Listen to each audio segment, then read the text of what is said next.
Here we go. Hello. Okay, so where are you located? I was going to ask you that. I'm in Milwaukee. Okay, so you're close by. I'm just in Wausau. Yes. Yes. Perfect. Okay, when you said 2:30, I was like, you must be in my time zone. You must Yes. not be far We're in away. the same time zone. That's awesome. What kind of dog do you have? I have a Bichon. I don't know if you, oh, there she is. I just saw the top of the head and I was like, Yes. ooh. She's absolutely adorable. She's very needy. So hopefully she'll just keep her head down, but we'll see. She'll just hang out with us. That's totally fine. Yes. We're all about community. It's all good. Yes. I love it. I love it. Well, thank you so much for joining us. I'm excited to get to dive in more with you about your story and have you share more about that with the vlog guests that are watching. And I'm going to just give them a little background on you with an introduction, and then we will get started. Awesome. How are you doing today? I'm great. How about you? I'm doing good. It's not as gloomy as it was like yesterday here, so that's good. Very gloomy here. Is So it? I've got all the lights on because it's so dark in my house. Yes. Yes, I definitely have a light on me because it would be way too dark. Yay for Wisconsin. Yes. I love it. So everyone that's watching, thank you for joining us. This is Rochelle say your last name one more time. Melander. Melander. That's it. Melander. And you guys can see her name on the screen there, but Melander is how you say the last name. There you go. One thing I try and get right about everyone is their names. I'm a big person on that. Even though I won't necessarily remember names, I like to try and say them the correct way. She is a certified professional coach. She's experienced publishing strategist and an artist educator. She is an author of 12 books. Oh my goodness. Including Level Up, Quests to Master Mindset, Overcome Procrastination and Increase Productivity, and the forthcoming 101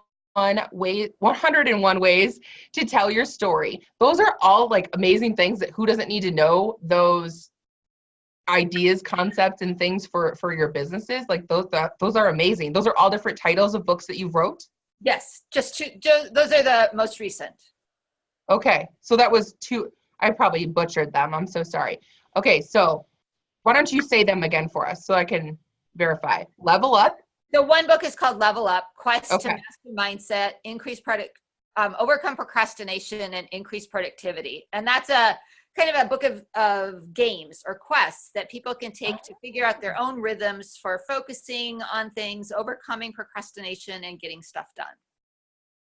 Awesome. I need that. I need to check that out. Well, it's fun. It's a lot of fun. Well, I'm all about fun, Rochelle. Yeah. Like that's what I'm all good. That's good. I love it. I'm going to have to check that out. That's awesome. She provides solutions for people who feel stuck, overwhelmed, and confused by the publishing process. She is the founder of Dream Keepers, a writer workshop that supports teens in finding their voice and sharing their stories. That's amazing. How long have you been doing that? I've been doing that for about 12 years now. That's incredible. Well, thank you so much for joining us and for helping me out with the books and the titles and sorting that all out. I'm really excited that you're here and to talk more about your story. And something I really like to do in the beginning of them is tell us something interesting about your life that maybe we would just not know otherwise. Tell us a fun fact about you. Well, a fun fact that almost nobody knows is that I was born in South America. So my parents, right after they got married, moved to Caracas, Venezuela so that they could teach. And I was born while they were there. I didn't stay long, but was there about 3 months. But it's kind of fun because I can never say I was born in the States. I had dual citizenship until I was about 18 years old. And then I had to choose. And since I'd never really been to Caracas as a grown-up, I chose here. It was a pretty easy choice at that point, right? Yes. That's really cool. And does your birth certificate look very different compared to our birth certificates? Have you ever looked at that or? Yeah, it's in Spanish. And it's very, like it's very chill. It's a kind of a small handwritten thing in Spanish. It doesn't have all the details. It's not typewritten. Wow. It's a very interesting little certificate. That's really cool. Like even just that is really interesting. I like that you shared that. That's super fun. So if anyone's watching and you also were not born in the States, like let us know that, because that would be super fun to know. So Rochelle, when was a time in your life a significant time when fear held you back from living your life to the fullest? Oh, that's a great question. I think fear's been with me my whole life, kind of as one of those, I don't want to say imaginary friends because it's sure real, but as one of those kind of companions. I can remember being afraid when I was a kid. But the time I remember most clearly was probably about 20 years ago, in the late 90s, early 2000s. And I was doing a lot of speaking, and I had a panic attack while I was speaking. And Oh, wow. I'd never had a panic attack. Or at least I didn't have I had known I'd had a panic attack. And I just felt like in that moment, I was sitting there giving a speech, or I'm standing up giving a speech, and I was in a kind of an in the round situation. So I had people all around me, and I felt like I was outside of my body. And it was just the most bizarre thing. And it took me a while to get grounded again and finish my speech. And then I never wanted that to happen again. So I spent a lot of energy avoiding every kind of speaking engagement, avoiding any time that I had to be like on the spot. And so that created a big challenge because my job at the time was speaking every week. And so, Wow. so I was dealing with constant kind of fear and panic. And I think what happens for a lot of people who experience fear is that we are afraid of the fear. So we're not really afraid of the situation. And so the idea of actually getting up to speak didn't scare me, but the idea of getting up to speak and then having another panic attack freaked me out.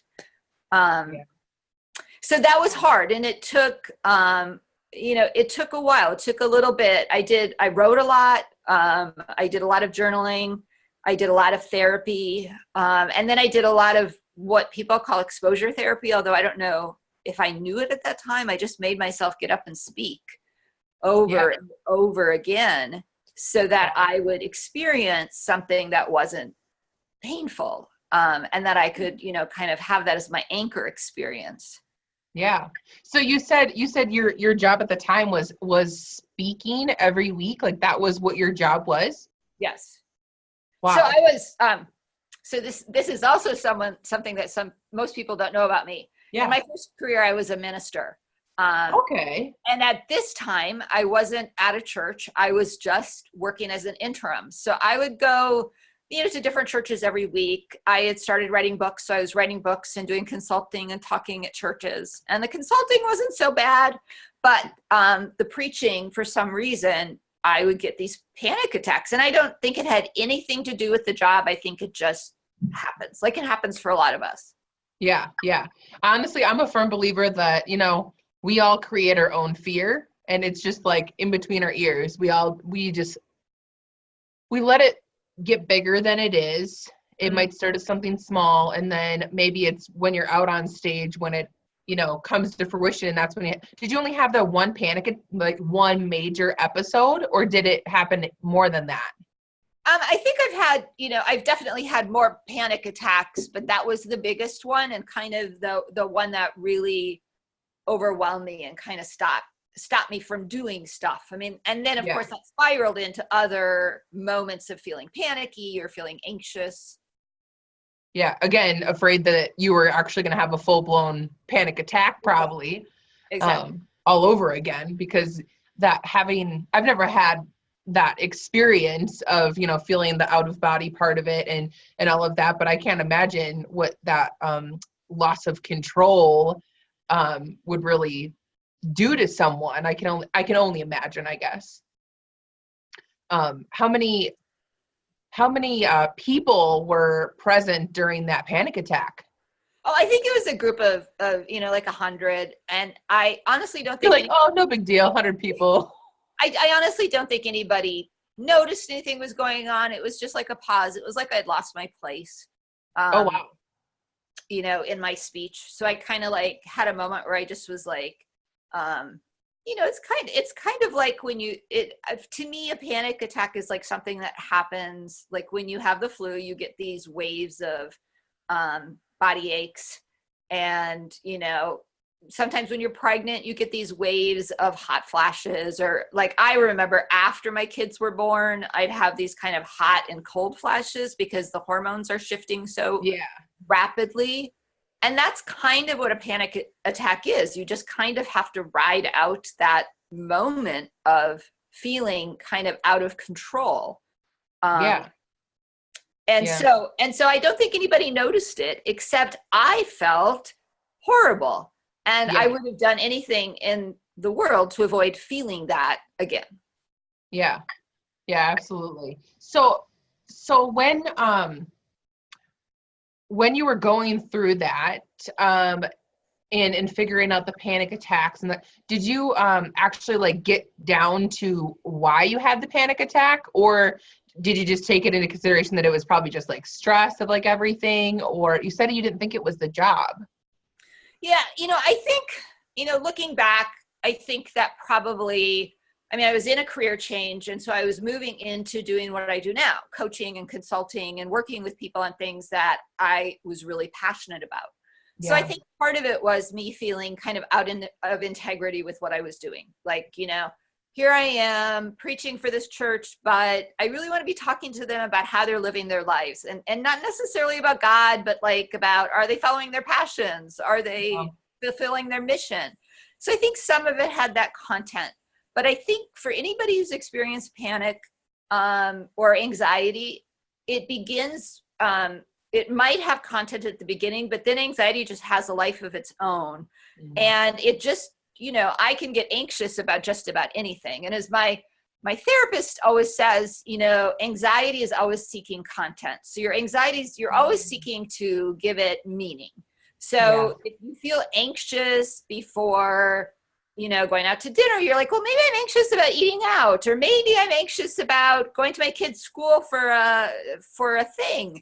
And really the truth is, anxiety just pops up from time to time for all of us. At least for people who have anxiety. And it's usually not about anything. It usually just happens. And I think then we try to make it about something. We're really good at setting labels on stuff. And sometimes that helps. Sometimes that helps us to get better. And sometimes it just makes us feel really badly about ourselves. Like, I'm a freak. Why can't I just be normal? Yeah. That's true.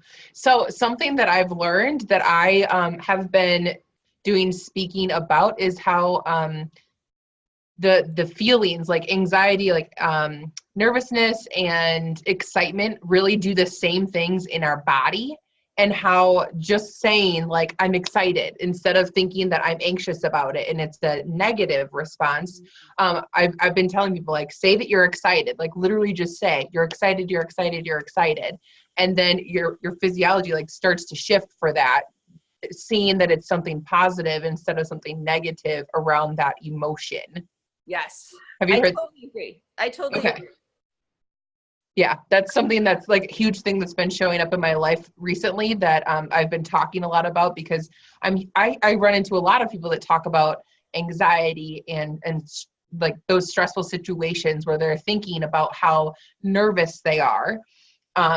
Because I'm recently stepping into the speaking world. So I'm hearing a lot about that kind of stuff. And that's just something that I've shifted with my mindset to really hype myself up and to give that to other people. So when you said that, I was like, ooh, that's what I've been doing. Yes. Yeah. And excitement and fear feel exactly the same, Yep. So, and so sometimes I often get anxious before a trip, and I have to say to myself, are you anxious or are you just excited to go? I might be reading the signs wrong. So I'm feeling this and going, oh my gosh, I'm so nervous. It's like, no, you're not. You're so excited. Yeah. Yeah, exactly. I love that. So So when you were breaking free of the fear in those situations, did any relationships or friendships, how did they change around you during that time? Oh, that's a good question. I think when I was having the most anxiety, a lot of my friends just found it challenging because it's hard to be around someone who's anxious all the time. And especially when you can't do all the things that you're used to doing and you're not as fun. And I had, kind of compiling the anxiety. I also had all these food allergies and that Oh, were very real. So I always was concerned about what I was eating, but sometimes it was hard to separate, is Rochelle anxious? Um, is Rochelle really being is this normal afraid or is this yeah. anxious afraid? So I think for some of them that was hard. I was really fortunate in that I had a lot of friends stick by me. I had a lot of friends who had gone through the same experience. So that was really helpful to be able to talk to them. Yeah. And connect with them. I think it's always good to have people who have gone through the same thing in your life, who are maybe a little farther ahead of the process, and who That's, can say to isn't you, that what the coaching world is all about, yes, right? You're a little yes, bit further ahead. yes. That's what And people who can tell you, you know, this isn't who I know you to be, so hang in there. It'll be fine. It'll be better. I mean, I think that's good to know. That's good to have people around you like that. Absolutely. But I think Absolutely. it's, All about that. it's scary. It's scary to feel anxious, and it's scary to trust people with what's going on with you. So I honestly, I didn't tell a lot of people, just my very closest friends Yeah. knew about what was going on. Yeah. Yeah. Well, that's cool because I mean, you got through it with that close knit circle, holding the space for you in your healing and like figuring it out all on your own, and with the support that you did have. So that's great. Um, where were you mentally during that time as well? I know, and how did you feel about yourself during the times of the anxiety? How did you feel about yourself, and where were you mentally during that time? Well, I think a lot of the time it was really hard. It's really Yeah. hard to feel good about yourself when anxiety is such a good friend to you. When you're feeling like all the time, it's hard to feel good about yourself, and it's hard to feel. I think because our society is so about what are you producing? What are you doing? How are you getting out there? And when I was most anxious, that was really hard. Now, recently, as I've been, and I think anxiety is something that just doesn't go away. It just comes in and out of our life at different times, and it looks different each time, and it feels different each time. And lately, anxiety is just something that shows up like a headache or a runny nose. And so I don't allow it to be like a big definer of who I am. So I think that probably 20 years ago when this first happened, I felt like I walked around with this big, sign on my chest that said, this is an anxious person. She's like handicapped, whatever. And now it's just like people get anxious. Some people get anxious doing something. Some people get anxious doing other things. I just kind of get anxious whenever for whatever, and it's just going to happen. Yeah. So it doesn't really, it doesn't impact my self-esteem, I think, the way it used to. And I think if I could give a message to my younger self or to people who are just starting this journey, it's, don't let this be a stigma. It's like having a cold. It's like having asthma. It's something that you manage, not something that defines you. Right. You're consistently, growing the confidence basically of Yes. not feeling anxious about everything because, I mean, we're not supposed to know everything. We're supposed to be learning all the time. So it's normal to be anxious about stuff that we don't know everything about, which is a lot of things. Yes. Yes, of course. And Yeah. it's I think in this technology age, we're always going to be at the bottom of the learning curve. We just Right. are, because Yeah. technology changes every single day. And so it's Yeah. not like, it's not like there are certain things that you can master. Like you can master swimming, you can master cooking, But when it comes to certain things in our life, like technology or even relationships, you don't master it. You get better and better at it, but you don't master Right. Yep, exactly. And you learn as you go, and you gotta be putting yourself out there, figuring it out, doing the things to know that A, it makes you anxious, and B, if it's something that can give you personal growth, then there's a reason it's giving you anxiety about it. It's because it's going to be expanding you and helping you grow as a person. Yes. So yeah, that's a good way to think of it, for sure. Yeah. But if you weren't feeling a little bit of the feels, you probably are just doing the same thing every day, and that's boring. Right, exactly. I'm all about getting out of your comfort zone and trying new things. And that's exactly what I run into a lot with my clients and customers and stuff, is that, they all have that anxiety and anxiousness, and that's because it's out of their comfort zone. Yeah.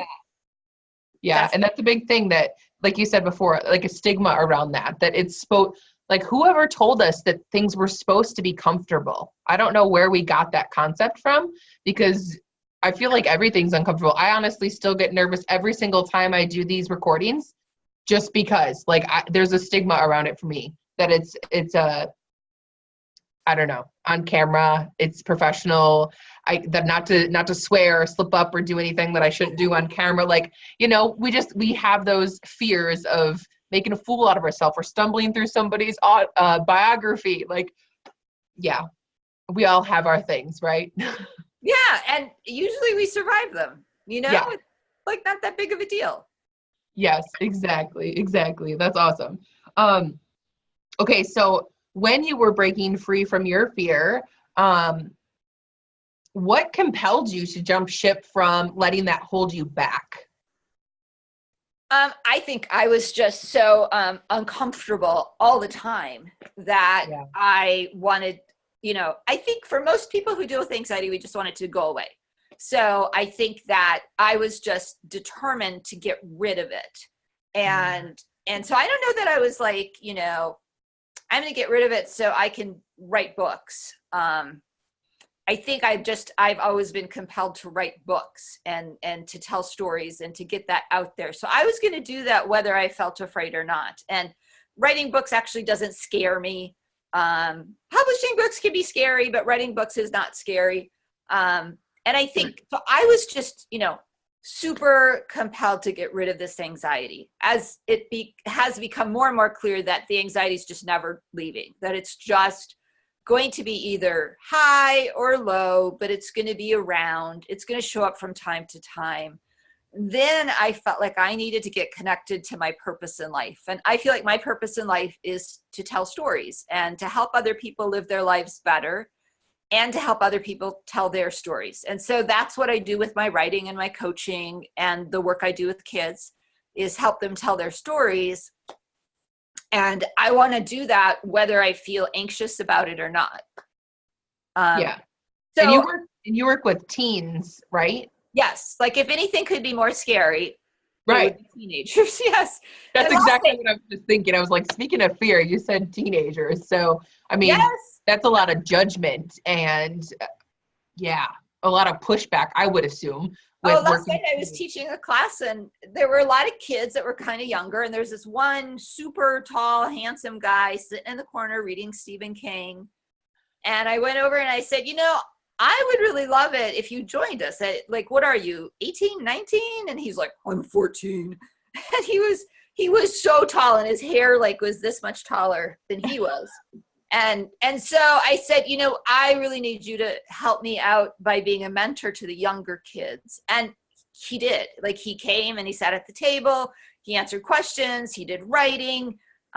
He was super, and it was great. But it's taken a lot of years of me approaching teenagers, expecting them to tell me to be quiet or leave them alone or go away, but just talking to them.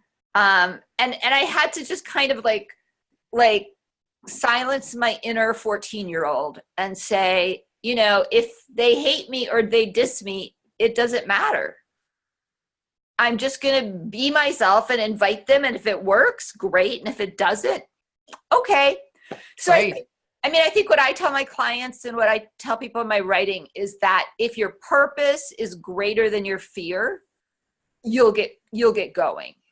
So if you can kind of hold on to that purpose, like why you're doing what you're doing, how are you going to help someone? Yeah. And so knowing that I was going to help him feel good about himself is more important to me than me looking stupid, you know? Right. And if even just one person is impacted from the fear of doing whatever you're doing at that time, then, I mean, one person, I mean, you just made a difference. Right. You don't know what that one person, what that one teenager can go on and do from here. You might spark something in there to be the next big writer. You just don't know. Exactly. And I think that's what I hold on to. It's like, you know, you do what you do and you hope it's going to have make a difference. And yet I have to let go of the control. And I think a lot of fear is about control, is about feeling like we're out of control. We can't take care of needing to fix it all. And just, you know, I'll do what I can do. That's better. Yeah. Yeah. Yeah, absolutely. I totally agree with you on that. That's great.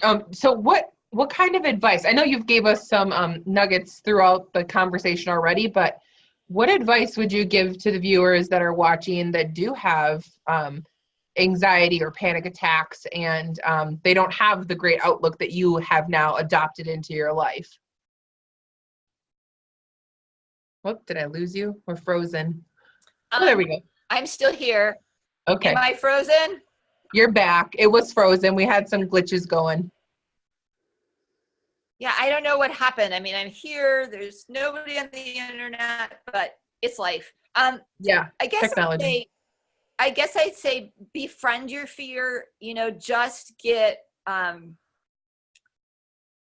be okay with that feeling of being uncomfortable and realize that, you know, this is not going to kill me. Feeling uncomfortable is not going to be horrible. It's kind of like having a little flu or a little virus. And there's a lot you can do when you have a little virus. Right. And so often, you know, if people can just move through your day, even though you feel a little bit anxious, and keep taking small steps and doing little things, you're going to have a sense of agency and a sense of accomplishment and be able to do things. So that's one thing. Another thing I think is just practice feeling fear. So if you are experiencing fear, and usually what you do is run away from it, numb it, you know, you drink, you watch movies, you play games. I mean, there are coping measures that are helpful and there are coping measures that are not so helpful. But rather than numbing it, just feel it a little bit. Usually a feeling takes about 90 seconds to move through our system. And so if you can feel it for 90 seconds, it will probably go away. Now, it might keep coming in waves. I've had, you know, seasons where my fears come in waves, and it's taken a lot of 90 seconds for it to just chill. I think another thing that's helpful is if you can incorporate some healthy practices, kind of grounding practices, because anxiety is kind of a whirlwind feeling. It pulls you off your feet and you don't feel very grounded. And so I've incorporated some real grounding things into my life that help me feel a little bit stable. So I walk every day. I lift weights a few times a week. I take yoga once a week. Every day I practice writing morning pages. And so I think writing can be super helpful, but even just writing about your day. So just 3 pages about anything. During my morning pages. You do three pages in the morning? 3 pages in the morning about anything you want. Can be really helpful. It can be especially helpful to write about the things that are hard and try to make meaning out of it. But if that's hard for you, just write 3 pages a day. One thing that's been really helpful for me is gratitude journaling. So just paying attention to what's good in my life and writing it down. So I do that as part of my morning pages. And I also do a little bit of visioning in that morning pages and a little bit of incantation, which is like a really witchy term, but it's really just kind of coming up with some positive phrases that can be your anchor phrases throughout the day. So a lot of us who have fear do a lot of self-talk that's not helpful. So we might, we might feel anxious and think I'm a freak, or I'm a loser, or, I'm not very good at this. I'm really nervous about that. So instead of doing all that stuff, maybe work on some phrases like I'm strong, I'm smart, I'm calm, I'm at ease with myself and others, things like that. Or I have a purpose in life. I have something to do today. Anything like that that can kind of anchor you into stability, as opposed to the thoughts that kind of make you feel a little bit crazy. Yeah. So I hope I haven't overwhelmed people. Those are some of the things that I think are really helpful. And even if writing 3 pages of a day sounds like a lot, even writing just a half a page, writing a list every day of things that you're grateful for can just be a really good way to anchor yourself. Yeah.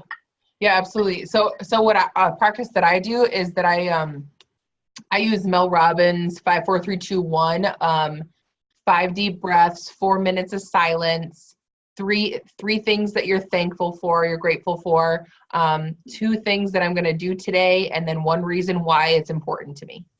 Oh, I love it. And I think 5 minutes. Her 5, 4, 3, 2, 1 is really helpful when you're feeling anxious. And so, so you can go 5, 4, 3, 2, 1, I'm going to, and so by the time you get to 1, you're going to start doing whatever it is that's hard. So, I think I think people who are super anxious, even like getting outside can be hard. So 5, 4, 3, 2, 1, you're out the door, 5, 4, 3, 2, 1, you start talking to someone. And I think little exposures are really helpful. So, and exposure is kind of a psychological term, but, challenging yourself to talk to 3 clerks during the day, or walk up like I was at a networking event, and I'm such an introvert, I stay at home and I write all day. And so I went to a networking event, I walked in and I'm like, I know no one, this is horrible. I got in line for a drink of wine or a glass of wine, the line was horrendously long. And I'm like, I know nobody on this line. Then I'm like, okay, grow up and say hello to someone. So I just did it. And it was like, I said hello. I started asking them questions. Then I felt fine. It was like, okay, I could do this.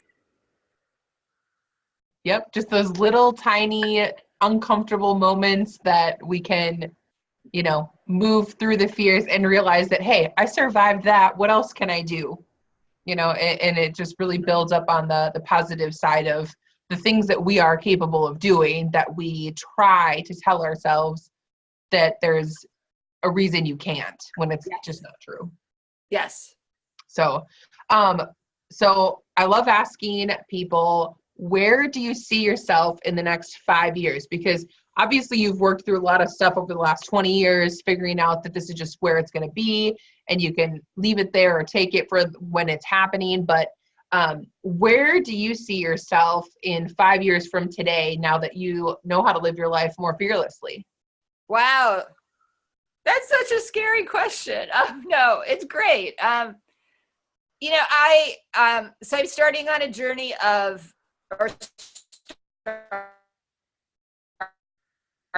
been working on writing children's books for a long time. And so my first children's book will be coming. I see myself growing the Dream Keepers and going into more schools and talking to more kids about this. I'm really focusing on mission to children and talking about their lives and writing about their dreams and learning to tell their own stories, as opposed to having adults tell their stories for them. And I see myself, really fearlessly going out and promoting the work that I do. It's always easy for me to do the work. I love to sit and write. But my hope is that this kind of journey of working through the fear has helped me to be able to get out there and talk about it with other people. Yeah, that's awesome. Sorry, I had a heater going because my feet were cold, and I think that might have been what was interfering with our sound there. So I was like, I better turn it off. But yeah, that's really great. So what's your group? The Dream Keepers. Dream Keepers. Tell us a little bit about that. So Dream Keepers started when I was going to this church in inner city Milwaukee, and I met these girls who I just thought were amazing. And yet they had no vehicle to talk about their lives or what they wanted to do with their lives. And I'd done all this research on the power of writing to transform our lives. And I wanted to take some of these ideas and give them tools to write about their own lives so that they could be better spokespersons for themselves. So we started at the church, and then after about a year, we moved to the library. And since 2006, we've been at the public library and in schools and all sorts of places, working with children and helping them tell their stories, articulate their dreams, start setting goals and visioning for their future. And it's a drop-in program, so people can drop in at the Milwaukee Public Library. I'm at a couple of branches once a week, and I just sit with children and I teach them various tools to help them capture their ideas and share their ideas with others. That's really cool. I love that. Is there a certain age range that you work with on that?